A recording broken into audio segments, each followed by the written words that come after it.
Hello नमस्कार, मैं समीउल्लाह आपके सामने एक बार फिर से हाजिर हो चुका हूं और इस बार मैं आपके सामने लेकर आया हूं बिहार बोर्ड का क्लास 10th एग्ज़ाम जो होने वाला है 2025 के अंदर उसके गेस क्वेश्चन। और ये क्वेश्चन 100% आपके एग्ज़ाम में आने वाले हैं। और उसके बाद अगर आपको ये वीडियो देखने के बाद ये वीडियो अगर आपको अच्छा लगता है तो आप इस वीडियो को लाइक करेंगे, सब्सक्राइब करेंगे और दोस्तों के साथ शेयर करेंगे आप। ओके, तो इसी उम्मीद के साथ में, और एक उम्मीद ये भी है कि मैं आपको 100% समझाना चाहता हूं, तो इसी उम्मीद के साथ मैं आपको इस वीडियो की शुरुआत करने जा रहा हूं। आइए देखिए, जो हमारा पहला क्वेश्चन है, ठीक है, जो हमारा पहला क्वेश्चन है वो क्वेश्चन ये है, ठीक है, कि सौर ऊर्जा, ठीक है, सौर ऊर्जा का उत्पादन कैसे होता है, सौर ऊर्जा का उत्पादन कैसे होता है। तो अब यहाँ पे देखिए, यहाँ पे लिखा हुआ है कि जब सूर्य की विपाशित, यहाँ पे आकार होगा, यहाँ पे ठीक है, आकार होगा। तो जब सूर्य की विपाशित किरणों को फोटोवोल्टाइक सेलों के माध्यम से ऊर्जा में परिवर्तित किया जाता है, तो इसे हम क्या बोलेंगे, इसे हम सौर ऊर्जा बोलेंगे। देखिए, ये आपको दिखाई पड़ रहा होगा, ठीक है, इसको हम बोलेंगे, ठीक है, प्लेट, सोलर प्लेट बोलेंगे। इसको हम क्या बोलेंगे, इसको हम सोलर प्लेट बोलेंगे, इसको हम सोलर प्लेट कहते हैं, ठीक है। अब यहां पे देखिए, मैं आपको पहले इससे पहले मैं आपको आप थोड़ा सा एक ब्लैंक पेज पर देखिए आप, या जैसे कि ये सोलर प्लेट है, ओके, ये सोलर प्लेट है और यहां पे समझिए कि ये काली काली पट्टी होती है। तो यहां पे क्या होता है, ये सूर्य की किरणें ऐसे आती है, ऐसे इस पर पड़ती है, ठीक है, इस पर पड़ती है ना। तो ये ऐसे आती है, यहां पे देखिए, समझिए गौर से, ये ऐसे सूर्य की किरणें आती है। तो ठीक है, अब यहाँ पे समझिए, ये सूर्य की किरणें जिस पर पड़ रही है, इस पे पड़ रही है, तो इस वाले भाग को, इसको हम कहते हैं फोटोवोल्टाइक, ठीक है। अब यहाँ पे देखिए, इसका नाम है फोटोवोल्टाइक सेल। इसको हम क्या बोलेंगे, फोटोवोल्टाइक सेल बोलेंगे, ठीक है, इसको हम बोलेंगे फोटोवोल्टाइक। तो अब ये क्या हो गया, ये आ रही है, इसको हम बोलेंगे विपाशित सूर्य की किरण बोलेंगे। इसी को हम बोलेंगे विपाशित सूर्य की किरण बोलेंगे। तो अब यहां पे देखिए क्या हो, विपाशित सूर्य की किरणें कहां आती है, इस प्लेट पे पड़ती है और इस प्लेट से जो ऊर्जा बनता है, ओके, तो इस प्लेट से जो ऊर्जा बनाया जाता है, इसी को हम बोलेंगे सौर ऊर्जा। इसी को हम क्या बोलेंगे, इसी को हम बोलेंगे सौर ऊर्जा बोलेंगे, इसी को हम कहेंगे सौर ऊर्जा। इसको सौर ऊर्जा का नाम दिया गया है। तो परिभाषा आप क्या लिखेंगे, देखिए, जब यहां पे लिखेंगे, जब विपाशित सूर्य की किरणों को, ठीक है, फोटोवोल्टाइक सेलों के माध्यम से, किसके, फोटोवोल्टाइक सेलों के माध्यम से, ठीक है, ऊर्जा में परिवर्तित किया जाता है, तो इसको हम क्या बोलेंगे, सौर ऊर्जा बोलेंगे। क्या बोलेंगे, इसी को हम सौर ऊर्जा बोलेंगे, ठीक है। मतलब अर्थात कहने का अर्थ यह होता है कि सूर्य की किरणों से बनने वाली ऊर्जा को हम क्या बोलेंगे, सूर्य की किरणों से, ठीक है, बनने वाली ऊर्जा को हम बोलेंगे, ठीक है, सौर ऊर्जा। इसको हम क्या बोलेंगे, इसी को हम सौर ऊर्जा बोलेंगे। तो आप इसको दो तरीके से परिभाषा बोल सकते हैं।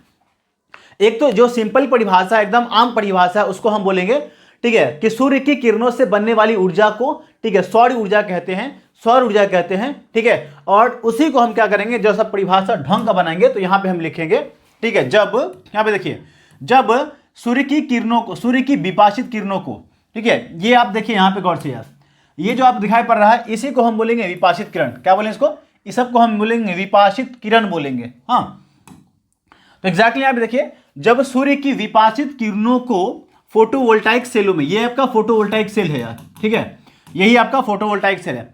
तो फोटोवोल्टाइक सेलों के माध्यम से ऊर्जा में परिवर्तित किया जाता है, ऊर्जा में बदला जाता है, तो इसे हम क्या बोलेंगे, सौर ऊर्जा कहा जाता है। अर्थात सूर्य की किरणों से बनने वाली ऊर्जा को, ठीक है, सौर ऊर्जा कहते हैं। क्या कहते हैं, सौर ऊर्जा कहते हैं। अब यहां पे समझिए कि ये सौर ऊर्जा तो हो गया, लेकिन अब हम समझते हैं कि इसकी खास बात क्या होती है, इसकी विशेषताएं क्या होती है, सौर ऊर्जा की विशेषता क्या होती है। तो विशेषता क्या होती है कि यह ऊर्जा क्या होता है, ठीक है, इस ऊर्जा को आसानी से, ठीक है, प्राप्त किया जा सकता है। यह ऊर्जा क्या होता है, पर्यावरण में प्रदूषण नहीं फैलाता है, ठीक है, और यह ऊर्जा क्या होता है, ठीक है, और इस ऊर्जा का प्रयोग हम लोग घर के अंदर, ठीक है, घरेलू कार्य में घरेलू बिजली के रूप में कर सकते हैं, खाना बनाने में कर सकते हैं, पानी को गर्म करने में कर सकते हैं, ठीक है, और जो सड़कों की स्ट्रीट लाइट होती है उस स्ट्रीट लाइट के रूप में भी हम लोग इसका इस्तेमाल कर सकते हैं। किसका? सौर ऊर्जा का। तो यहां पे यह लिखा हुआ है कि यह ऊर्जा, क्या लिखा हुआ है, यह ऊर्जा, ठीक है, सस्ती होती है। क्या होती है? यह ऊर्जा सस्ती, ठीक है, पर्यावरण के अनुकूल। यहां पे देखिए, यह ऊर्जा सस्ती, पर्यावरण के अनुकूल, ठीक है, और आसानी से प्राप्त होने वाला है, जिसका उपयोग हम लोग खाना बनाने में, ठीक है, खाना बनाने, पानी गर्म करने, ठीक है, और घरेलू बिजली और स्ट्रीट लाइट के रूप में इस्तेमाल किया जाता है। ठीक है, तो इसका इस्तेमाल किया जाता है। तो आपको क्या बतानी है, ठीक है, इसमें यह बताना है कि भैया यह ऊर्जा कैसे उत्पन्न होता है और इसकी विशेषता क्या होती है, इस ऊर्जा की विशेषता क्या होती है, इस ऊर्जा की विशेषता क्या होती है, इस ऊर्जा की विशेषता क्या क्या होती है, ये आपको बताना था। तो आप समझ गए होंगे इसका मतलब क्या होता है। अब आगे देखिए, क्वेश्चन हमारा क्या है, जैव विविधता। हमारा क्वेश्चन क्या है, जैव विविधता से आप क्या समझते हैं, जैव विविधता से आप क्या समझते हैं। यहां पे देख लीजिए, ठीक है, जैव का अर्थ क्या होता है, ठीक है, यहां पे ओके, ये छोड़िए, हटाइए इसको यार। जैव का अर्थ होता है, ठीक है, जीव जंतु। क्या होता है? जीव जंतु। मतलब यहां पे समझिए गौर से, ठीक है, कि ये जैव है, ठीक है, यहां पे समझिए जैव। तो जैव का अर्थ क्या होता है, जैव का अर्थ होता है जीव जंतु। क्या होता है? जीव जंतु। ओके, जीव जंतु इसका अर्थ होता है। तो जैव का अर्थ क्या होता है? जीव जंतु। और विविधता का अर्थ होता है अलगाव। क्या होता है? अलगाव होता है। विविधता का अर्थ होता है अलगाव। विविधता का अर्थ होता है अलग अलग गुण, अलग अलग गुण बोल सकते हैं, अलग अलग गुण। ठीक है, अलग गुण को हम क्या बोलेंगे? जैव विविधता बोलेंगे। मतलब कहने का अर्थ यह है कि जीवों के पास, ठीक है, जीवों के बीच पाए जाने वाले अलग अलग गुण को या फिर विविधता को हम क्या बोलेंगे? जैव विविधता बोलेंगे। क्या बोलेंगे इसको? इसी को हम बोलेंगे जैव विविधता। अब यहां पे देखिए क्वेश्चन क्या लिखा हुआ है, लिखा हुआ है जैव का अर्थ होता है जीव जंतु। क्या होता है? जैव का अर्थ होता है जीव जंतु और विविधता का अर्थ होता है, ठीक है, अलगाव। अर्थात पृथ्वी पर, ठीक है, इसका मतलब क्या होता है? अर्थात पृथ्वी पर पाए जाने वाले विभिन्न प्रकार के जीव जंतु। ठीक है, जैसे यहां पे समझिए कि विभिन्न प्रकार की जीव जंतु क्या होता है, तो हमारे पास शेर होते हैं, भालू होते हैं, ठीक है, सियार होता है, कुत्ता होता है, बिल्ली होता है। ठीक है, उसी के अलावा उसी प्राणी में से एक मानव होता है। ठीक है, और तो यह हो गया, इसी को हम बोलेंगे जीव जंतु। और इसके अंदर क्या होता है? अलग अलग गुण पाया जाता है, अलग अलग विविधता पाई जाती है। इसी को हम क्या बोलेंगे? जैव विविधता बोलेंगे। और ये सब होता कहाँ? तो ये सब होता है पृथ्वी पर। क्या होता है? ये सब पृथ्वी पर होता है। तो पृथ्वी को हम क्या बोलेंगे? पृथ्वी को हम बोलेंगे, ठीक है, पृथ्वी को जैव विविधता का भंडार बोलेंगे। हम क्या बोलेंगे? जैव विविधता का भंडार बोलेंगे। ठीक है, पृथ्वी को हम जैव विविधता का भंडार बोलेंगे। हाँ, तो ये आप समझ गए कि जैव विविधता का भंडार किसे कहते हैं और जैव विविधता से आप क्या समझते हैं। मतलब कहने का अर्थ ये है कि जीव, ठीक है, जैव का अर्थ होता है जीव जंतु और विविधता का अर्थ होता है अलग अलग गुण या फिर अलगावपन हम बोल सकते हैं। इस प्रकार पृथ्वी पर जितने भी जीव जंतु पाए जाते हैं, जितने भी पशु पक्षी पाए जाते हैं, जितने भी जानवर पाए जाते हैं, उनके बीच जो विविधता पाई जाती है उसी को हम बोलेंगे जैव विविधता बोलेंगे। ठीक है, तो यह हो गया आपका दूसरा क्वेश्चन। ठीक है, उम्मीद है कि आपको समझ में आ रहा होगा, ठीक है, और आपको ये फायदा मिल रहा होगा। ओके, अगला क्वेश्चन देखिए। अगला जो क्वेश्चन है वो ये है कि जनसंख्या घनत्व से आप क्या समझते हैं। क्वेश्चन क्या है हमारा? जनसंख्या घनत्व से आप क्या समझते हैं। तो हमारा क्वेश्चन क्या है? जनसंख्या घनत्व। ये क्या आपका जनसंख्या घनत्व। देखिए, जनसंख्या घनत्व का मतलब क्या होता है, अब जरा सोचिए यहाँ पे गौर से। ओके, ये 1 वर्ग किलोमीटर है। ये क्या है? 1 वर्ग किलोमीटर। 1 वर्ग किलोमीटर, ठीक है, 1 किलोमीटर स्क्वायर, 1 किलोमीटर स्क्वायर। ठीक है, और ये आपका 1 किलोमीटर स्क्वायर। यहां पे भी क्या होगा? ठीक है, स्क्वायर। ओके, और यहां पर भी होगा 1 किलोमीटर स्क्वायर और यहां पर भी होगा 1 किलोमीटर स्क्वायर। ठीक है, तो इसी को हम बोलेंगे 1 वर्ग किलोमीटर। अब यहां पे जनसंख्या जितनी घनी होगी, यहां पे जनसंख्या घना होगा, यहां पे जनसंख्या घना होगा, उसी को हम बोलेंगे जनसंख्या घनत्व। उसी को हम क्या बोलेंगे? जनसंख्या घनत्व। अगर इस क्षेत्र में यानी एक वर्ग किलोमीटर में 800 लोग रहते हैं तो हम क्या बोलेंगे कि इस क्षेत्र का जो जनसंख्या घनत्व है 800 क्या है? 800 व्यक्ति प्रति वर्ग किलोमीटर है। मतलब 800 व्यक्ति 1 वर्ग किलोमीटर में रहते हैं, इसी को हम बोलेंगे जनसंख्या घनत्व। तो यानी 1 किलोमीटर और 1 किलोमीटर में कितने लोग रहते हैं, मतलब जनसंख्या की कितना घना है, जनसंख्या कितना घना है, उसी को हम क्या बोलेंगे, जनसंख्या घनत्व बोलेंगे। मतलब अर्थात यहां पे लिखा हुआ है, ओके, यहां पे क्या लिखा हुआ है देखिए गौर से, 1 किलोमीटर क्या आपका 1 किलोमीटर, यहां पे देखिए 1 किलोमीटर, यहां पे 1 किलोमीटर, ठीक है, 1 वर्ग किलोमीटर होनी चाहिए, क्या होनी चाहिए, 1 वर्ग किलोमीटर, 1 वर्ग किलोमीटर, इसको हम क्या बोलेंगे, 1 वर्ग किलोमीटर। देखिएगा गौर से आप लोग, 1 वर्ग किलोमीटर क्षेत्र में, ठीक है, 1 वर्ग किलोमीटर क्षेत्र में बसने वाले, क्या आप कहे, बसने वाले, 1 वर्ग किलोमीटर क्षेत्र में बसने वाली जनसंख्या के औसत घनत्व को, जनसंख्या की औसत घनत्व को हम जनसंख्या घनत्व कहते हैं। क्या कहते हैं, जनसंख्या घनत्व कहते हैं। तो ये क्या होगा, ये जो 800 है ना, ये हो गया हमारी जनसंख्या की औसत घनत्व हो गया। तो मतलब कहने का अर्थ ये हो गया कि यहाँ पे जो जनसंख्या घनत्व है वो 800 व्यक्ति प्रति वर्ग किलोमीटर है। मतलब 1 वर्ग किलोमीटर में 800 लोग बसने वाला काम करते हैं। ओके, जैसे ठीक है, इसे हम क्या, जैसे ठीक है, इसे 1 वर्ग किलोमीटर क्षेत्र में 800 लोगों के बसने को हम क्या बोलेंगे, ठीक है, इसका जनसंख्या घनत्व बोलेंगे। क्या बोलेंगे, इसका जनसंख्या घनत्व बोलेंगे। ठीक है, इसका जनसंख्या घनत्व हम लोग बोल सकते हैं। अगला क्वेश्चन देखिए आप, या अगला क्वेश्चन जो है हमारा, ठीक है, शस्य घनता। शस्य घनता से आप क्या समझते हैं, समझिए गौर से, पहले शस्य घनता से आप क्या समझते हैं। अब यहां पे एक ठीक ले लीजिए, जैसे कि ये समझिए कि आपका, ठीक है ना, ये 2 कट्ठे का प्लॉट है, 2 कट्ठे का प्लॉट है, ये 2 कट्ठे का प्लॉट है, ये 2 कट्ठे का प्लॉट है। ओके, ये 2 कट्ठे का प्लॉट है। ओके, ये 2 कट्ठे का प्लॉट है। अब यहां पे क्या होता है कि हम ना 1 साल में हम क्या करते हैं, 1 साल में, ठीक है, 1 साल का मतलब क्या हो गया, 1 साल में हम लोग क्या करते हैं, सुनिए गौर से यार, 1 साल में क्या करते हैं, 1 साल में हम लोग क्या करते हैं, ठीक है, 3 बार फसल उगाते हैं, 3 बार फसल उगाते हैं। ठीक है, देखिए आप लोग गौर से, 3 बार फसल उगाते हैं, 3 बार हम लोग फसल उगाते हैं।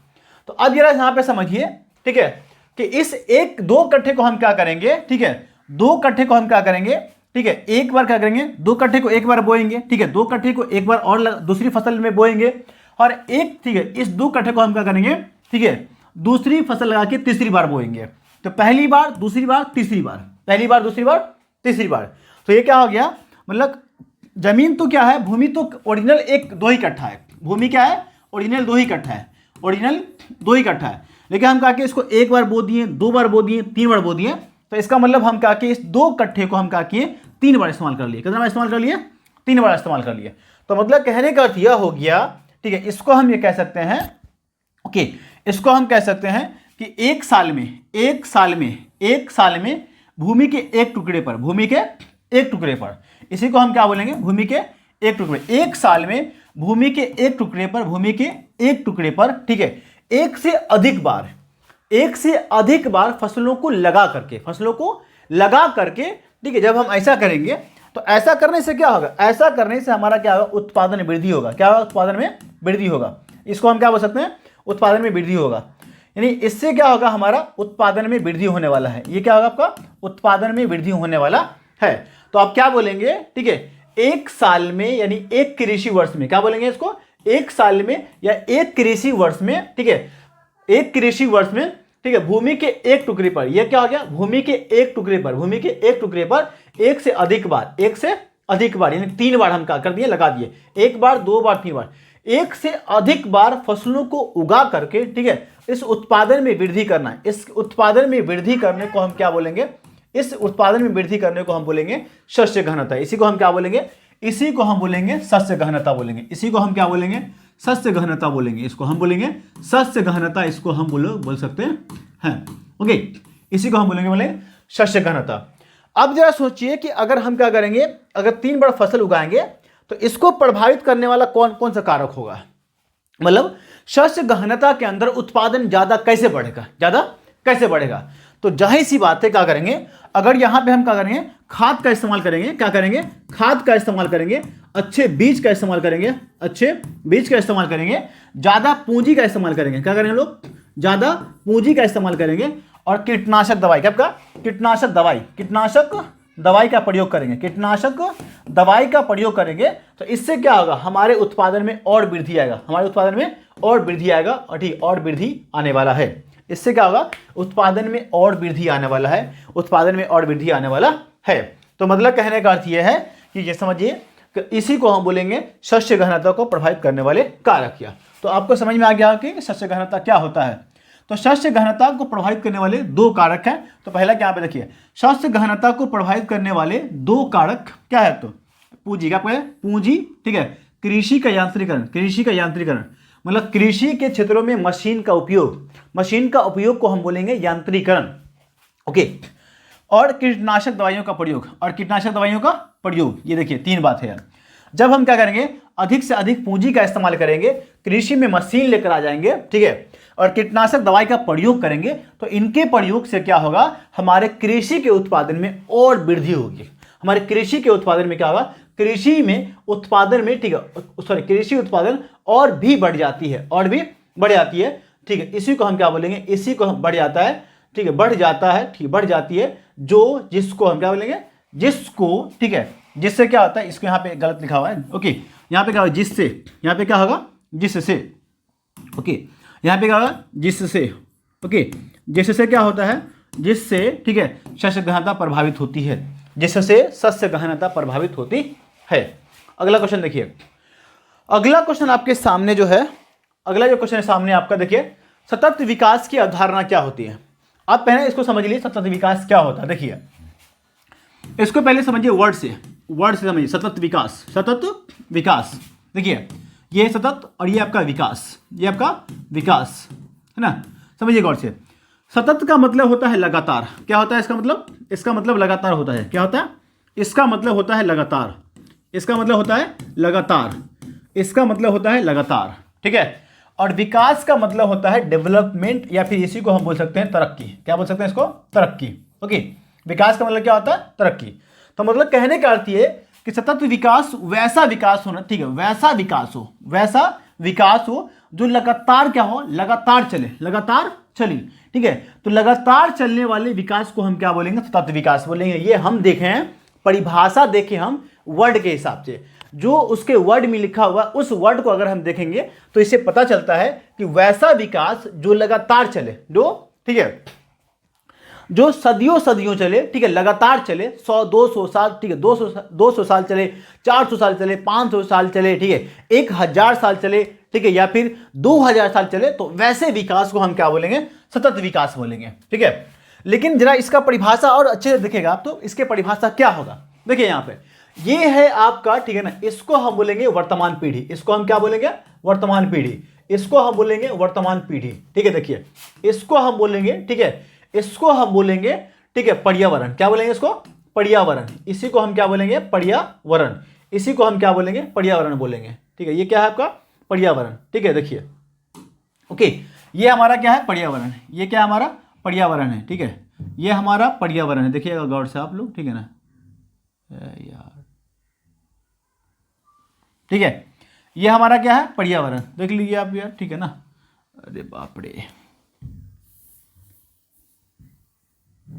ठीक है, ये है हमारा पर्यावरण, ठीक है, ये क्या है आपका पर्यावरण है, ठीक है, ये है पर्यावरण, देख लीजिए यहाँ पे देखिए ये पर्यावरण है, ठीक है। और इसके बगल में, ठीक है, ये है भविष्य में आने वाली पीढ़ी, ये क्या है, भविष्य में आने वाली पीढ़ी है। देखिएगा आप लोग गौर से यार, ठीक है, भविष्य में आने वाली पीढ़ी है। आपको एग्जाम एकदम मस्त में समझ में आएगा। देखिए वर्तमान पीढ़ी ये क्या है, जैसे हम लोग हैं, जैसे हम लोग वर्तमान पीढ़ी है। देखिए आप लोग क्या है, जो आप क्या है, आप वर्तमान पीढ़ी है, ठीक है। जैसे वर्तमान में पीढ़ी में कौन आएगा, जैसे राहुल गांधी, जैसे कि नरेंद्र मोदी, जैसे कि जितने भी मुख्यमंत्री है, जितने भी उद्योगपति है, जितने जैसे रिलायंस वाले हैं, जैसे कि ठीक है जियो वाले हैं, जैसे कि अडानी है, जैसे कि बिरला है, ठीक है, ये सब अभी वर्तमान पीढ़ी है ना। तो ये क्या करे, कहने का मतलब ये कह रहा है कि वर्तमान पीढ़ी क्या करे, वर्तमान पीढ़ी, ठीक है, इस भविष्य में आने वाली पीढ़ी, इस भविष्य में आने वाली पीढ़ी को, भविष्य में आने वाली पीढ़ी की जरूरतों को ध्यान में रखे, क्या करे, ठीक है, ये क्या करे, ये आने वाली पीढ़ी क्या करे, मैं देखिए गौर से यार, है ना, ये समझिए गौर से, ओके। ये जो वर्तमान पीढ़ी क्या करे, अपना विकास भी करे, अपना विकास करे, कोई दिक्कत नहीं है।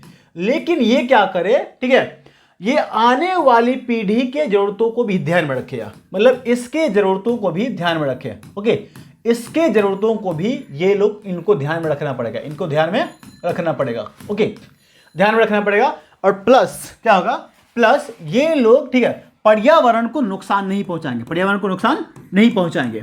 ठीक है, तो कहने का अर्थ यह है कि बिना पर्यावरण को नुकसान पहुंचाए, बिना पर्यावरण को नुकसान पहुंचाए, ठीक है, और भविष्य में आने वाली पीढ़ी की जरूरतों को ध्यान में रखकर, ठीक है, जब वर्तमान पीढ़ी अपना विकास करती है और अपना विकास दिए मतलब एकदम तेजी से नहीं करती है, ठीक है, और धीरे धीरे चलती है, ठीक है, या फिर सबकी सभी बातों को ध्यान में रखती है, तो वैसे विकास को हम क्या बोलेंगे, सतत विकास बोलेंगे। क्या बोलेंगे उसको, ओके, सतत विकास बोलेंगे। जैसे आप यहां पे समझिए क्या बोलेंगे इसको, जैसे हम लोग क्या है, वर्तमान पीढ़ी है, तो हम लोग अपना विकास भी करेंगे, लेकिन अपने विकास के चक्कर में हम लोग भविष्य में आने वाली पीढ़ी की जरूरतों को भी ध्यान में रखेंगे। ठीक है, और हम ये भी सुनिश्चित करेंगे कि भैया हमारा पर्यावरण भी खराब ना हो जाए। जैसे अब यहां पे देखिए, आपके पास जल होता है, आपके पास पेड़ है, आपके पास हवा है, तो ऐसा ना हो कि अपने विकास के चक्कर में, बड़े बड़े उद्योग खोलने के चक्कर में, अपने नहाने के चक्कर में पूरा जल को स्वाहा कर जाए, पूरा जल को स्वाहा कर जाए, और आने वाली भविष्य में आने वाली पीढ़ी को क्या, ठीक है, के लिए जल बचे ही नहीं है। तो ऐसा गलत होगा यार, क्या होगा आपका, गलत। ठीक है, तो ऐसे में क्या करेंगे, पर्यावरण को बिना नुकसान पहुंचाए और भविष्य में आने वाली पीढ़ी की जरूरतों को ध्यान में रखते हुए जो विकास करते हैं, उसको हम क्या बोलेंगे, उसी को हम बोलेंगे सतत विकास की अवधारणा कहते हैं।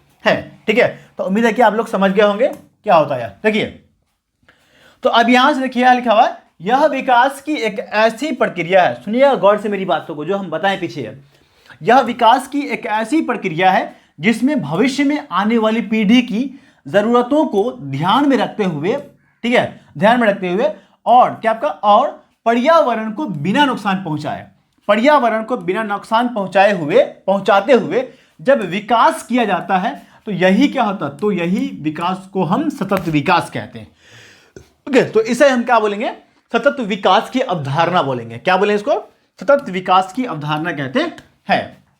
आपको समझ में आ गया होगा। ठीक है, अब क्या होता है जरा सोचिए, ठीक है, कि सतत विकास की अवधारणा को लाया क्यों गया। ओके, 1987 में, ठीक है, यहां पे जरा सोचिए, एक ब्रंटलैंड आयोग, ओके, ब्रंटलैंड आयोग, सुनिए गौर से, ब्रंटलैंड आयोग ने ठीक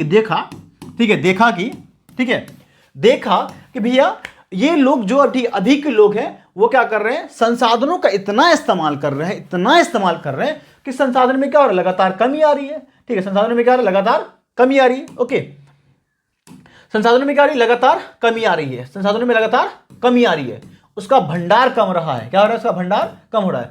जब ऐसा भंडार कम होगा तो जाहिर सी बात क्या होगा, आगे हमें ठीक है संसाधन की समस्या आ सकती है, या संसाधन संकट हमको सामना करना पड़ सकता है। संसाधन संकट हमको, ठीक है, संसाधन संकट का सामना करना पड़ सकता है, संसाधन संकट का सामना करना पड़ सकता है।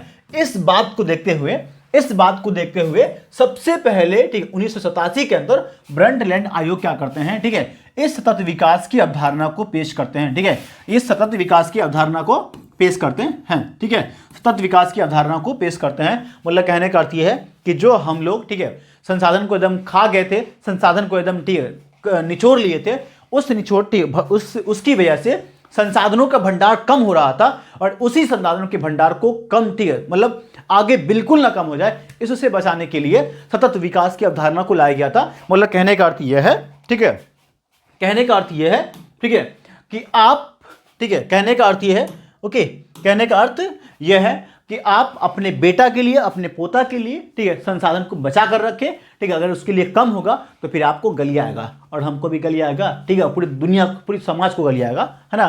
तब आप सुनने के लिए नहीं रहेंगे, लेकिन उस वक्त बहुत मजा आएगा उनको, है ना। अगला क्वेश्चन देखिए,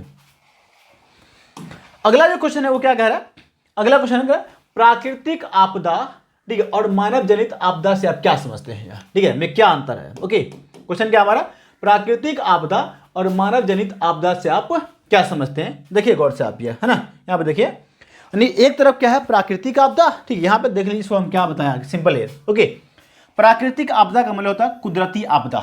क्या होता है, कुदरती आपदा होता है। मतलब प्राकृतिक से छेड़छाड़, प्रकृति से छेड़छाड़ या अन्य कारणों की वजह से, या अन्य कारणों की वजह से, अन्य कारणों से प्राकृतिक रूप से आने वाली आपदा को हम क्या बोलेंगे? प्राकृतिक आपदा बोलेंगे। क्या बोलेंगे? प्राकृतिक आपदा। जैसे में बाढ़ है, जैसे में भूकंप है, जैसे में सुनामी है, जैसे में सुखाड़ है, ठीक है, इसको हम क्या बोलेंगे? और इसका सबसे बड़ा जो एग्जाम्पल है, जो आज क्या हुआ 2-3 दिन पहले, जो अमेरिका में, ठीक है, आग लगा हुआ, जो अमेरिका में आग लगा हुआ है, ठीक है, ये क्या है? ये भी एक प्राकृतिक आपदा है। ये भी एक क्या आपका प्राकृतिक आपदा है, क्योंकि ठीक है वो क्या अमेरिका वालों ने क्या किया? प्रकृति से काफी छेड़छाड़ किया है, ठीक है, इसी की वजह से वहां पे आपदा देखने को मिल रहा है। ओके, अगला क्वेश्चन क्या है हमारा? तो अगला क्वेश्चन जो है हमारा वो यह कि मानव जनित आपदा। ठीक है, देखिए मानव के जानबूझकर क्या करता है? मानव क्या करता है? जानबूझकर, देखिए सुनिए गौर से। ओके, मानव क्या करता है? कभी कभी जानबूझकर आग लगा देता है, किसी की हत्या कर देता है, ठीक है, बस को पलट देता है, ठीक है, या फिर बस को पलट देता है, या फिर क्या होता है? ठीक है, नदी को तोड़ देता है। तो ऐसी, ठीक है, यानी तो मानव के भूल के कारण, मानव के भूल के कारण, और या फिर मानव जानबूझकर क्या करता है? जानबूझकर। जैसे मान के चलिए कि अगर कोई परमाणु बम, अगर कोई साइंटिस्ट परमाणु को मतलब कोई बम का टेस्ट कर रहा है, और उस टेस्ट के अंदर क्या होता है? उसकी गलती की वजह से वो ब्लास्ट कर जाता है, तो उसको हम क्या बोलेंगे? ठीक है, भूल बोलेंगे। क्या बोलेंगे उसको हम भूल बोलेंगे। और तो यहां पे हम बोल सकते हैं कि जानबूझकर या फिर मानवीय भूल, तो जानबूझकर या मानवीय भूल के कारण, ठीक है, आने वाली आपदा को हम क्या बोलेंगे? मानव जनित आपदा बोलेंगे। मतलब कहने का अर्थ यह है कि मानव जानबूझकर करे या फिर मानव के भूल की वजह से अगर कोई आपदा आती है, तो उस आपदा को हम क्या बोलेंगे? उस आपदा को हम बोलेंगे मानव जनित आपदा कहते हैं। जैसे में आतंकवाद, जैसे में आग लगना, जैसे कि रेल दुर्घटना, जैसे किसी की हत्या करना, ठीक है, इत्यादि को हम क्या बोलेंगे? मानव जनित आपदा बोलेंगे। इसको हम बोलेंगे मानव जनित आपदा। ठीक है, अब अगला क्वेश्चन देखिए आपके सामने क्या है। अगला जो क्वेश्चन है आपके सामने ये है कि सुखाड़ के लिए, क्या आपका यहाँ पे? सुखाड़ के लिए, यहाँ पे क्या होगा? सुखाड़, ठीक है, सुखाड़ के लिए। ओके, सुखाड़ के लिए, ओके, यहाँ पे समझिए, सुखाड़ के लिए, है ना, सुखाड़ के लिए जिम्मेदार कारकों को बताइए। देखिए, तो यहां पे क्या सुखाड़ क्या होता है? सुखाड़ वैसी स्थिति होती है, ठीक है, समझिए गौर से, जब वर्षा नहीं होती है, तो वर्षा ना होने की वजह से पानी की कमी होती है, और पानी की जब कमी होती है तो क्या होता है? वहां पर अनाज की भी कमी होती है। क्या होती है? अनाज की कमी होती है। लाखों लोग, ठीक है ना, अनाज की कमी से भूख मरने लगते हैं, और भूख मरने की वजह से लूट खसोट उत्पन्न होने लगता है, चोरी होने लगती है, डकैती होने लगती है। तो उसी चोरी और डकैती को हम क्या बोलेंगे? उसी स्थिति को हम बोलेंगे सुखाड़िया। तो क्वेश्चन हमारा क्या है कि सुखाड़ की स्थिति के लिए जिम्मेदार कौन कौन से कारक है? मतलब कहने का अर्थ यह है कि सुखाड़ के कौन कौन से कारण है, सुखाड़ किन किन कारणों से होता है, उसी को आपको बताना है। देखिए यहां पे क्वेश्चन क्या कह रहा है, ठीक है, हमारा पहला पॉइंट है, कह रहा है कि सुखाड़ के स्थिति के लिए कई कारक जिम्मेदार है। ठीक है, नंबर 1 क्या आपका? भूमि प्रबंधन की उपेक्षा। देखिए हम लोगों ने क्या किया है, ठीक है, जैसे यहां पे उपेक्षा का मतलब क्या होता है? नजरअंदाज होता है। क्या होता है? नजरअंदाज। देखिए मानव ने क्या किया है, ठीक है, जाकर वहां पर घर बना लिया है जहां पर, ठीक है, जहां पर पानी का क्या होता है, ठीक है, रास्ता होता है, जहां पर पानी का रास्ता होता है, जहां पर पानी जमा होता है, उस सब जगह को हम क्या किए हैं? भर करके घर बना लिए हैं, फैक्ट्री बना लिए हैं। तो हम क्या किए हैं? भूमि का प्रबंधन ठीक ठाक नहीं किए हैं, ठीक है, जहां पर पानी को होनी चाहिए वहां पे हम लोग अपना घर बना लिए हैं, और जिसकी वजह से क्या होता है? सुखाड़ हमारे पास देखने को मिल रहा है। ठीक है, अगला जो पॉइंट है हमारा, अगला पॉइंट है, ठीक है, वो क्या है? देखिए समझिए, अगला है सिंचाई के लिए पारंपरिक का मतलब होता है बाप के जमाने का या फिर बाप दादा के जमाने का, है ना। ओके, जैसे तालाब, ठीक है, और टैंक का मतलब जो, ठीक है, पानी जहां पर जमा होता है, ठीक है, जो घर के आसपास लोग अपना टंकी बना लेते हैं, जैसे कि इंडा, हम बोल सकते हैं इंडा, ठीक है, तो यानी उसकी कमी हो गई है। कहाँ गई? उसकी कमी हो गई है। कुल मिलाकर तालाब की, पोखरों की, जलाशयों की, इन सब की कमी होने की वजह से हमारे पास पानी नहीं जमा हो पाता है, और पानी जमा ना होने की वजह से क्या, पानी जमा ना होने की वजह से ठीक है हमारे पास सुखाड़ की समस्या आ जाती है या कि सुखाड़ की स्थिति उत्पन्न हो जाती है। अगला क्वेश्चन देखिए, अगला है वनों का विनाश, वनों का विनाश। ठीक है, हम लोग क्या कर रहे हैं, पेड़ को काट रहे हैं, क्या कर रहे हैं, पेड़ को काट रहे हैं, और पेड़ को काटने से क्या होता है, वर्षा में कमी आती है, वर्षा में कमी आती है, और जब वर्षा में जब कमी आती है तो क्या होता है, सुखाड़ इस पैदा होता है या सुखाड़ की समस्या देखने को हम लोग को मिलती है। अगला क्वेश्चन देखिए, अगला क्वेश्चन है हमारा वातावरण में ठीक है प्रदूषण की समस्या। ठीक है, प्रदूषण की मात्रा बढ़ गई है, प्रदूषण की मात्रा क्या हो गई, बढ़ गई है, यानी फैक्ट्री से, गाड़ी से, ठीक है, घरों से निकलने वाला इतना प्रदूषण फैलता है, इतना प्रदूषण फैलता है कि पूरे पर्यावरण के अंदर, ठीक है, पूरे पर्यावरण के अंदर प्रदूषण फैल गया हुआ है, और जिसकी वजह से क्या होता है, सही समय पे वर्षा नहीं हो पाती है, और सही समय पे वर्षा ना होने की वजह से सिंचाई, हम लोग को सुखाड़ की समस्या देखने को मिलती है। तो अगला पॉइंट क्या हमारा, ठीक है, वर्षा में कमी, वर्षा नहीं होगा तो जाहिर सी बात है, ठीक है, सुखाड़ आएगा। और अगला पॉइंट है, हम लोग क्या कर रहे हैं, प्रकृति से छेड़छाड़ कर रहे हैं, क्या कर रहे हैं, ओके, प्रकृति से छेड़छाड़ कर रहे हैं, प्रकृति से छेड़छाड़ कर रहे हैं, जिसकी वजह से क्या होता है, ठीक है, हम लोग कहीं ना कहीं सुखाड़ की समस्या, ठीक है, सुखाड़ की मार को झेलते हैं। तो यहाँ पे देख लीजिए आप लोग क्या है एग्जैक्टली देख लीजिए। ओके, ये है पहला पॉइंट, ये है दूसरा, तीसरा, चौथा, पांचवा, छठा पॉइंट, ठीक है, 6 पॉइंट आपके सामने रख दिया गया है। अब देख लीजिए, तो पहला पॉइंट है आपका भूमि प्रबंधन, ठीक है, की उपेक्षा, नजरअंदाज करना, सिंचाई के लिए पारंपरिक, ठीक है, स्रोत जैसे तालाब, कुआं इत्यादि का क्या हो गया, कमी हो गया, इत्यादि की कमी हो गई, इत्यादि की कमी हो गई है। ठीक है, वनों का विनाश हुआ है, वन काफी कट गया हुआ है, और वातावरण में प्रदूषण की समस्या काफी बढ़ गई है, मात्रा काफी बढ़ गई है, और वर्षा की कमी होने की वजह से, और यह प्राकृतिक रूप से छेड़छाड़ जो किए हम लोग, उसकी कमी की वजह से हमारे पास सुखाड़ देखने को मिलता है। अगला क्वेश्चन देखिए, अगला क्वेश्चन हमारे पास क्या है, सुनामी से, सुनामी देखिए, सुनामी क्या होता है, सुनामी के विनाशकारी, सुनामी के विनाशकारी, देखिए सुनामी के विनाशकारी प्रभाव, विनाशकारी का मतलब होता है विनाश करने वाला, ठीक है, तबाह करने वाला, तो उसके प्रभाव को, नुकसान को कम करने के लिए हम लोग क्या करेंगे, ठीक है, तो हम लोग निम्नलिखित उपाय करेंगे, क्या करेंगे, निम्नलिखित उपाय करेंगे। नंबर 1 देखिए, ठीक है, जैसे मान के चलिए, ओके, ये है आप, ठीक है, ये क्या है, ये है आपका समुद्र, ये क्या है, समुद्र है ना, ओके, तो ये हो गया आपका समुद्री एरिया, क्या आपका समुद्री तट, समुद्री तट हो गया, समुद्री तट हो गया, देखिए गौर से, है ना। तो यहीं पर क्या होता है, सुनामी आता है। जब समंदर में क्या होता है, समंदर में जो सुनामी आता है, तो इसकी वजह से क्या होता है, पानी इसका ऊपर उठता है, और उठने की वजह से क्या होता है, इसको धक्का मारता है। तो अब यहां पे समझिए क्वेश्चन क्या कर रहा है हमारा, कि समुद्र तट से, समुद्र तट से, यानी समुद्री तट से, समुद्री तट से दूर क्या करनी चाहिए, हमें घर का निर्माण करनी चाहिए। अगर ये समुद्री एरिया है, ये क्या आपका, ये समुद्री एरिया है यार, ठीक है, ये देखिए यहाँ पे गौर से यार, ये जो आपका समुद्री एरिया है ना, यहाँ पे समझिए गौर से, देखिए ये आपका कोई समुद्री एरिया है यार, ये क्या समुद्री एरिया है ना, यहाँ पे समझिए गौर से, ये क्या आपका समुद्री एरिया है ना। तो हम क्या करेंगे, ये मान के चलिए ये हमारा स्थल है, ये सब हमारा स्थल है, ये सब हमारा स्थल है, तो हम क्या करेंगे, इस समुद्री से एरिया से हम क्या करेंगे, सब दूर हट, ठीक है, हटकर, दसा दूर हटकर हम घर बनाएंगे, इससे दूर हटकर हम लोग घर बनाएंगे, ठीक है, देख लीजिए, इससे हम क्या करेंगे, दूर हटकर घर बनाएंगे, मतलब यहाँ से नहीं, यहाँ पर नहीं बनाएंगे, हम घर को जैसा दूर हटकर बनाएंगे, तो इससे क्या होगा, हमारे को, ठीक है, सुनामी से कुछ प्रभाव को हम कम कर सकते हैं। अगला है, ठीक है, अगला है घर का निर्माण, घर का निर्माण, ठीक है। अब जरा यहाँ पे समझिए गौर से, कि अगर हम क्या करेंगे यहाँ पर, ठीक है, तो अगर यहाँ पे कोई घर बनेगा, समझिए कि ये कोई समुद्र वाला एरिया है, ठीक है, ये कोई समुद्री एरिया है, ये कोई समुद्री एरिया है, और यहाँ पे जब सुनामी आएगा, आपका सुनामी आएगा, सुनामी आएगा, और यहाँ पे जब हिट करेगा, करेगा हिट करेगा, ठीक है, इसको पानी से हिट करेगा, तो यानी कहने का अर्थ ये है कि अगर हम यहाँ पे जो घर बनाएंगे, क्या बनाएंगे, घर बनाएंगे, ठीक है, तो इस घर को हम क्या करेंगे, पहले इंजीनियर के माध्यम से इस घर को हम जांच करवा लेंगे, ठीक है, और फिर इसके अंदर हम कंक्रीट, मजबूत कंक्रीट का इस्तेमाल करेंगे, मजबूत कंक्रीट का इस्तेमाल करेंगे, है ना।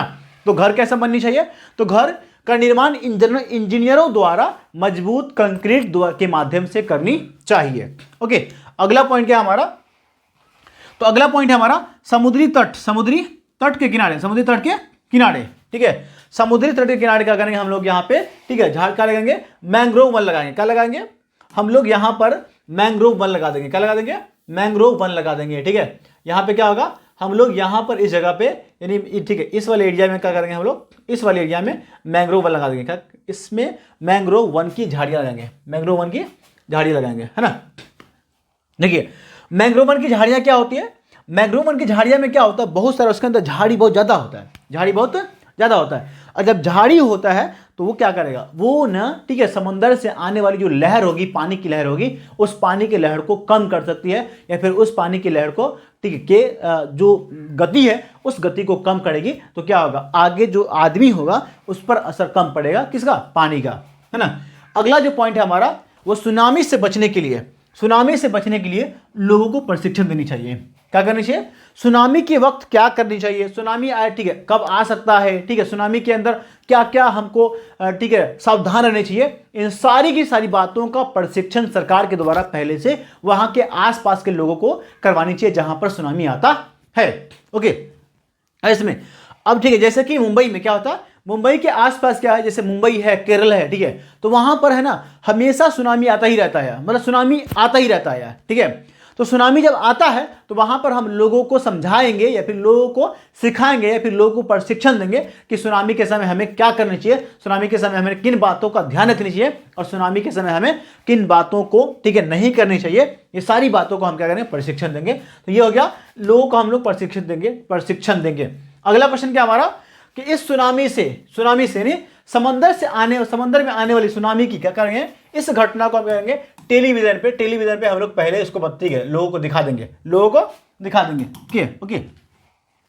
हम क्या करेंगे, इस टेलीविजन पे लोगों को पहले से हम दिखा देंगे कि भैया यहाँ पे क्या हो रहा है, यहाँ पे अभी सुनामी आने वाली है, ठीक है। तो ये हो गया आपका कि हम क्या करेंगे, इसकी पूर्व सूचना यानी इसकी सूचना पहले ही हम टेलीविजन के माध्यम से लोगों को प्रदान कर सकते हैं या फिर लोगों तक पहुंचा सकते हैं। तो इन सभी कारणों से, इन सभी उपायों से हम लोग सुनामी के प्रभाव को कम कर सकते हैं, ठीक है, सुनामी के प्रभाव को हम लोग कम कर सकते हैं इसमें, ठीक है। तो इसमें हम क्या बताएं आपको, तो पहला बोले भैया ठीक है कि घरों का निर्माण क्या करें, घरों का निर्माण हम लोग क्या करेंगे, दूर करें, ठीक है, कहाँ करें, दूर करें, ठीक है। दूसरा पॉइंट है ठीक है कि घरों का निर्माण हम क्या करेंगे, कंक्रीट से करें, कंक्रीट का मतलब होता है ठीक है सीमेंट से करें। या तीसरा पॉइंट है हमारा ठीक है कि हम क्या करेंगे, यहां पर ना मैंग्रोव क्या आपका समुद्री तट वाले एरिया में मैंग्रोव झाड़ियां लगाए, मैंग्रोव झाड़ी लगाए। और चौथा पॉइंट है कि हम क्या करेंगे, उन लोगों को देंगे प्रशिक्षण, उन लोगों को हम लोग को प्रशिक्षण देनी चाहिए, प्रशिक्षण देनी चाहिए। और प्लस टेलीविजन के माध्यम से नहीं, टीवी के माध्यम से हम लोग को पूर्व सूचना प्रदान करनी चाहिए, सूचना पहले प्रदान करनी चाहिए। तो अगला जो क्वेश्चन है हमारा वो क्वेश्चन क्या है, अगला क्वेश्चन है कि कोर बैंकिंग प्रणाली क्या होता है, कोर बैंकिंग प्रणाली क्या होता है। देखिए कोर बैंकिंग प्रणाली क्या होता है, देखिए गौर से यहाँ पे, है ना। जैसे एक बैंक है ठीक है, ये दूसरा बैंक है, ये तीसरा बैंक है, ठीक है, और ये आपका चौथा बैंक है, ठीक है। और यहाँ पे ना बैंक की अलग अलग शाखा है ना। तो हम क्या करेंगे, इस बैंक को इस ठीक है हम क्या करेंगे, इंटरनेट से जोड़ देंगे, इंटरनेट से इसको ना इंटरनेट के माध्यम से हम जोड़ देंगे, इंटरनेट के माध्यम से इसको हम जोड़ देंगे। तो कहने का अर्थ यह है कि कोर बैंकिंग प्रणाली एक ऐसी प्रणाली है जिसके अंदर बैंक के सभी शाखाओं को ठीक है इंटरनेट से जोड़ देंगे। और इससे क्या होगा, इससे फायदा यह होगा कि हम पैसों को ठीक है एक स्थान से क्या होता है, एक स्थान से दूसरे स्थान तक ठीक है बहुत ही कम समय में पहुंचा सकते हैं, बहुत ही कम समय के अंदर पहुंचा सकते हैं। तो क्या समझे, कोर बैंकिंग प्रणाली ठीक है बैंकों की वह प्रणाली होती है जिसके अंतर्गत हम पैसों को एक स्थान से दूसरे स्थान तक बहुत ही कम समय के अंदर पहुंचाने का काम करते हैं या पहुंचाया जा सकता है। तो इस प्रणाली को हम क्या बोलेंगे, कोर बैंकिंग प्रणाली बोलेंगे। और इस प्रणाली के अंतर्गत हम बैंकों के सभी शाखाओं को इंटरनेट के माध्यम से सभी शाखाओं को जोड़ने का काम करते हैं, इसी को हम बोलते हैं कोर बैंकिंग प्रणाली बोलते हैं। ओके अगला क्वेश्चन है, यहाँ पे समझिए गौर से। ओके अगला क्वेश्चन हमारा देखिए यहाँ पे समझिए गौर से। देखिए ये जो है ना, यहाँ पे समझिए ये अमेरिका है, ये क्या आपका, ये अमेरिका है, ये अमेरिका है, ठीक है, ये अमेरिका है। इसको हम बोलेंगे विकसित देश, इसको हम क्या बोलेंगे, विकसित देश, इसको हम बोलेंगे विकसित देश। ये इंडिया है, ये क्या है हमारा, इंडिया है, ठीक है। इसको हम बोलेंगे विकासशील देश, इसको हम क्या बोलेंगे, विकासशील देश, ठीक है। इसी को हम बोलेंगे विकासशील देश। देखिए, तो जब इंडिया का विकास होगा तो इसको हम क्या बोलेंगे, आर्थिक वृद्धि बोलेंगे। क्या बोलेंगे इसको हम बोलेंगे आर्थिक वृद्धि। क्या बोलेंगे इसको, आर्थिक वृद्धि। और जब ठीक है अमेरिका के अर्थव्यवस्था में जब ठीक है क्या होगा, ठीक है वृद्धि होगा या फिर विकास होगा तो इसको हम बोलेंगे आर्थिक विकास। क्या बोलेंगे इसको, आर्थिक विकास बोलेंगे। ठीक है, उम्मीद है कि आपको समझ में आ गया होगा।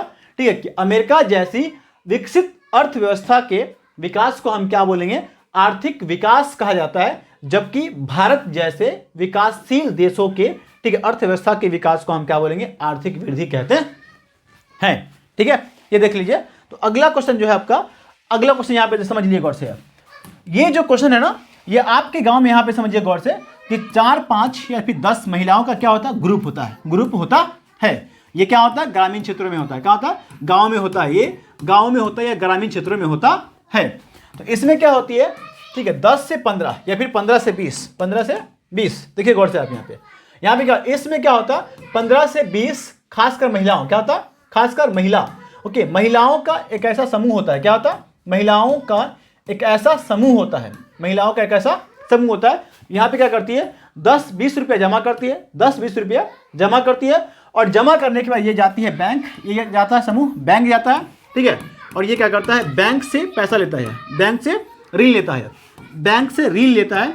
और इस ऋण लेने के बाद क्या करता है, ठीक है, इस समूह में जितने भी लोग हैं, इस समूह में जितने भी लोग हैं, उन सभी लोगों की जरूरतों को पूरा किया जाता है। उन सभी लोगों की जरूरतों को पूरा किया जाता है, जरूरतों को पूरा किया जाता है। ठीक है, और यह इसमें लोग कुछ ना कुछ काम करते हैं, कुछ इस समूह में मिलकर कुछ ना कुछ काम करते हैं। तो इस समूह को हम क्या बोलेंगे, इस समूह को हम बोलेंगे स्वयं सहायता समूह, स्वयं सहायता समूह। तो परिभाषा क्या बोलेंगे आप, यहाँ पे देखिए परिभाषा क्या बोलेंगे, ये क्या है, गांव है। ठीक है, 15 से 20 समूह, 15 से 20 लोग हैं। ओके, खासकर देखिए गांव क्षेत्रों में क्या बोलेंगे, ग्रामीण क्षेत्रों में 15 से 20 व्यक्तियों, इसको हम क्या बोलेंगे, 15 से 20 व्यक्तियों का एक ऐसा समूह, 15 से 20 व्यक्तियों का, यानी खासकर महिलाओं का एक ऐसा समूह जो अपनी बचत, ठीक है, यानी यहाँ पे जमा करते हैं पैसे और ये बचत करते हैं और ये बैंक जाते हैं। ठीक है, तो यानी अपनी बचत और बैंकों से ऋण लेने के बाद ठीक है इन सभी सदस्यों की जरूरतों को पूरा करते हैं। इसी को हम क्या बोलेंगे, स्वयं सहायता समूह बोलेंगे। ठीक है, तो बस आज के लिए इतना ही है। उम्मीद है कि आपको सारा ठीक जो हमारा सेशन है वो समझ में आया होगा। ठीक है, तो हमारा पहला क्वेश्चन यहाँ पे देखिए, जो हमारा पहला क्वेश्चन था वो ये था सौर ऊर्जा, ये आपका सौर ऊर्जा। ठीक है, दूसरा जो क्वेश्चन हमारा जैव विविधता से आप क्या समझते हैं। ठीक है, तीसरा क्वेश्चन हमारा जनसंख्या घनत्व से आप क्या समझते हैं। चौथा क्वेश्चन हमारा शस्य घनता से आप क्या को प्रभावित करने वाले 2 कारकों का उल्लेख करें। ठीक है, और जो अगला क्वेश्चन है हमारा वो क्वेश्चन ये है कि सतत विकास की अवधारणा से आप क्या समझते हैं। और चौथा जो हमारा क्वेश्चन, ठीक आगे जो हमारा क्वेश्चन है पांचवा, ये है छठा, ठीक है, कि प्राकृतिक आपदा और मानवीय आपदा से आप क्या समझते हैं। प्राकृतिक आपदा और मानवीय आपदा से, ये छठा क्वेश्चन है। ठीक है, अगला क्वेश्चन है सुखाड़ के लिए जिम्मेदार कारक कौन कौन से हैं। सुनामी के विनाशकारी प्रभाव या नुकसान को कम करने के लिए उपाय बताइए। और अगला क्वेश्चन है कोर बैंकिंग प्रणाली क्या होता है।